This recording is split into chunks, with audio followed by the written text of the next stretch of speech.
Tjetër atentat biznesmenit të ndërtimit Armand Ceka.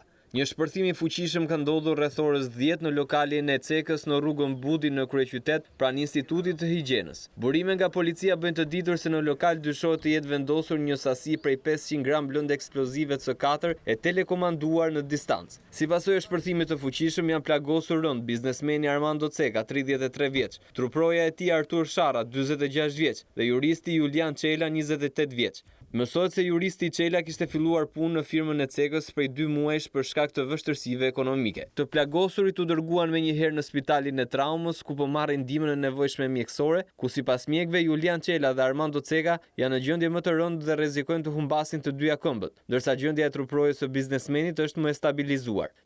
Dykimet e parave në gjera dëgjoj një shpërthim. Shpejtova tha çfarë ka ndodhur. Shikoj të gjithë çfarë ka ndodhur, shumë njerëz kishte përballë kësaj godinës trekatçe aty.